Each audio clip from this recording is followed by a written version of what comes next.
जय श्री कृष्णा दोस्तों। अपना देश चैनल में आप सभी का हार्दिक स्वागत है। दोस्तों, कार्तिक माह के शुक्ल पक्ष की चतुर्दशी तिथि को बैकुंठ चतुर्दशी या बैकुंठ चौदस के नाम से जाना जाता है। दोस्तों, देवटनी एकादशी के बाद जब भगवान विष्णु जागृत अवस्था में आते हैं, उसके बाद से ही वह भगवान शिव की आराधना में लीन हो जाते हैं। वहीं इस दिन भगवान विष्णु के साथ भगवान शिव की पूजा की जाती है। इस वर्ष दोस्तों बैकुंठ चतुर्दशी 28 नवंबर 2020 को है और इस दिन भगवान शिव षष्ठी का कार्यभार भगवान विष्णु को सौंपने के लिए उनसे भेंट करते हैं। इसलिए इस दिन को हरिहर मिलन के नाम से ही जाना जाता है। साल में दोस्तों यही एकमात्र ऐसा दिन है जब शिवजी को तुलसी और विष्णु को बिलपत्र अर्पित किए जाते। विष्णु के परम धाम बैकुंठ के दरवाजे सभी प्राणियों के लिए खुले रहते हैं, इसीलिए इसे बैकुंठ चौदस कहा गया है। अर्थात इस दिन यदि किसी प्राणी की मृत्यु होती है तो वह सीधे बैकुंठ में प्रवेश कर लेता है। दोस्तों, इस दिन की पूजा बहुत ही खास होती है। इस दिन दीप जलाने का भी विधान आता है। इस दिन 14 दीपक जलाए जाते हैं। किसी नदी सरोवर में दीपदान किया जाता है। आपने दीपदान कैसे करना है उसका डिटेल वीडियो आपको मिल जाएगा डिस्क्रिप्शन में। दोस्तों, इस वीडियो में बात कर लेते हैं दोस्तों बैकुंठ चतुर्दशी की। साथ ही दोस्तों इस वीडियो में हम सुनेंगे बैकुंठ चतुर्दशी से जुड़ी 3 कहानियाँ। दोस्तों, कहते हैं जो व्यक्ति पूजा पाठ व्रत कुछ भी नहीं करता, वह अगर इन कथाओं का श्रवण भी कर लेता है तो उसके 14,000 पाप जो है छूट जाते हैं, उन्हें उनसे पापों से मुक्ति मिल जाती है। इसलिए दोस्तों वीडियो पूरा देखें और इन कथाओं को ध्यान से सुनेगा और कथाएं अच्छी लगे तो शेयर भी कर लीजिएगा। दोस्तों, बैकुंठ चतुर्दशी के दिन भगवान विष्णु को पीताम्बर मुकुट आदि पहनाकर सुंदर श्रृंगार किया जाता है, अर्पित किए जाते हैं। और इस दिन श्रीमद् भागवत गीता, विष्णु सहस्त्र नाम, श्री सूक्त का पाठ करने से समस्त प्रकार के भोग प्राप्त होते हैं। इस दिन भगवान शिव को पंचामृत से अभिषेक करके चंदन अष्टगंध का लेप किया जाता है। बेल धतूरे आँख के फूलों से श्रृंगार कर मिठाई नैवेद्य इत्यादि का भोग लगाया जाता है। दोस्तों, पुराणों के अनुसार मान्यता ये कि 4 माह देवशयनी एकादशी से लेकर देव प्रबोधिनी एकादशी तक भगवान विष्णु धरती का कार्यभार जो है वो शिव जी को सौंपकर योग निद्रा में चले जाते हैं। इस दौरान भगवान को संभालते हैं। इसके बाद देव प्रबोधिनी एकादशी के दिन भगवान विष्णु जागते हैं और बैकुंठ चतुर्दशी के दिन शिव ये कार्यभार पुनः विष्णु जी को सौंप देते हैं। और इस अवसर पर उज्जैन सहित अनेक धार्मिक नगरी में हरिहर मिलन करवाया जाता है। उज्जैन में भगवान महाकाल की सवारी धूमधाम से निकालकर गोपाल मंदिर ले जाई जाती है। यहाँ पर दोनों एक दूसरे की प्रिय वस्तुओं का आदान प्रदान करते हैं। वर्ष का दोस्तों ये एकमात्र ऐसा दिन होता है जब महाकाल को चढ़ने वाले आंकड़े के फूल की माला विष्णु जी के अवतार गोपाल जी को अर्पित की जाती है। वहीं महाकाल को विष्णु भगवान की प्रिय तुलसी अर्पित की जाती है, क्योंकि दोस्तों वास्तु शास्त्रों में भगवान भोलेनाथ को तुलसी वर्जित है। लेकिन इस साल का एकमात्र ऐसा दिन है जब एक दूसरे की प्रिय वस्तुएं एक दूसरे को अर्पित की। आप भी बैकुंठ चतुर्दशी के दिन भगवान भोलेनाथ को तुलसी जरूर से अर्पित करें और श्री हरि विष्णु को बिलपत्र अर्पित करें।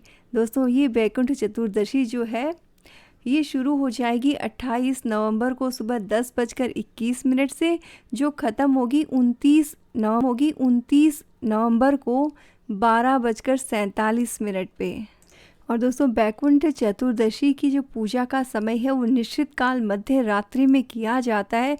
पूजा का समय रात को 11:42 से रात को 12:37 तक रहेगा, यानी कि लगभग 55 मिनट आया गया है। इस समय में पूजा करने से हर संसार का सुख प्राप्त होता है, जीवन में समृद्धि बनी रहती है। और दोस्तों इस दिन जो है आपने पूजा करने के लिए सबसे पहला नियम, जल्दी उठें, आपने प्रातःकाल स्नान आदि करके स्वच्छ वस्त्र धारण करनी है और साथ ही भगवान के सामने बैठकर व्रत का संकल्प लेना है। पूरे दिन आपने व्रत करना है और रात्रि के समय कमल के पुष्पों से भगवान विष्णु की पूजा करनी है। तत्पश्चात भगवान शिव की विधि विधान से आपने पूजा करनी है। और दोस्तों शाम के समय आपने दीप जो है ज़रूर से जलाने चाहिए। अगर आपके घर के आसपास पॉसिबल है आपके लिए तो नदी में, नहीं तो अपने घर में या घर के जो मेन गेट है वहाँ बाहर में किसी पात्र में आप जल भर लीजिए और फूलों से उसे सजाकर उसमें दीप छोड़ दीजिए। दोस्तों कहते हैं जिस घर के बाहर इस तरह से दीप जलते हैं, माँ लक्ष्मी उस घर से बड़ी प्रसन्न होती है। साथ ही भगवान के चरण कमलों की आप रंगोली बनाकर घर के मेन गेट को आम के पत्तों से सजा दीजिए। घर में रंगोली सजाकर, सुगंधित पुष्पों से घर को सजाकर इतना सुंदर और मनमोहक बना लीजिए कि माँ लक्ष्मी आपके घर को छोड़कर और कहीं जा ही न पाए। इसलिए इस दिन की पूजा, बहुत से लोग सत्यनारायण भगवान की कथा का श्रवण करते हैं, लेकिन दोस्तों अगर इस दिन आप ना भी करें तो कार्तिक पूर्णिमा के दिन आपने सत्यनारायण भगवान की कथा ज़रूर से सुननी चाहिए। सत्यनारायण भगवान की कथा का वीडियो लिंक आपको डिस्क्रिप्शन में मिल जाएगा, साथ ही आरती का लिंक मिल जाएगा। दोस्तों आप सत्यनारायण भगवान की कथा सिंपल तरीके से स्वयं ही अपने घर में कर सकते हैं। अगर पंडित जी को बुलाने में प्रॉब्लम है तो कोई दिक्कत नहीं दोस्तों, आप खुद ही अपने घर में बहुत ही सिंपल तरीके से सत्यनारायण भगवान की कथा जो है वो सुन सकते हैं। दोस्तों अब हम सुन लेते हैं बैकुंठ कथाएं, जिनके बारे में कहा गया है कि इन्हें बैकुंठ चतुर्दशी के दिन पढ़ने या सुनने से 14,000 पाप कर्म का दोष मिट जाता है। दोस्तों कथा के अनुसार एक बार की बात है, नारद जी पृथ्वी लोक में घूमकर बैकुंठ धाम पहुँचे। भगवान विष्णु ने आदरपूर्वक बैठाते हैं और प्रसन्न होकर उनकी आने का कारण पूछते हैं। तब नारद जी कहते हैं, हे प्रभु, आपने अपना नाम कृपा निधान रखा है, इससे आपके जो प्रिय भक्त हैं वही तर पाते हैं। जो सामान्य नर नारी है वो वंचित ही रह जाते हैं। इसीलिए आप मुझे कोई ऐसा सरल सा कोई मार्ग बता दीजिए जिससे एक सामान्य भक्त भी आपकी भक्ति कर सके। ये सब सुनकर विष्णु भगवान बोले कि हे नारद, मेरी बात सुनो। कार्तिक मास के शुक्ल पक्ष की चतुर्दशी को जो नर नारी पूजन अर्चन करेंगे उनके लिए स्वर्ग के द्वार साक्षात खुले होंगे। इसके बाद विष्णु जी जय विजय को बुलाते हैं, उन्हें कार्तिक चतुर्दशी को स्वर्ग के द्वार खुला रखने का आदेश दे देते हैं। भगवान विष्णु कहते हैं कि जिस दिन जो भी व्यक्ति मेरा थोड़ा सा भी नाम लेकर पूजन कर लेगा वह बैकुंठ धाम को प्राप्त होगा। इसीलिए दोस्तों बैकुंठ चतुर्दशी की पूजा बहुत अधिक महत्वपूर्ण है। इस दिन आप पूजा पाठ दान जरूर से कीजिएगा। शाम के समय दीप प्रज्वलन कीजिएगा।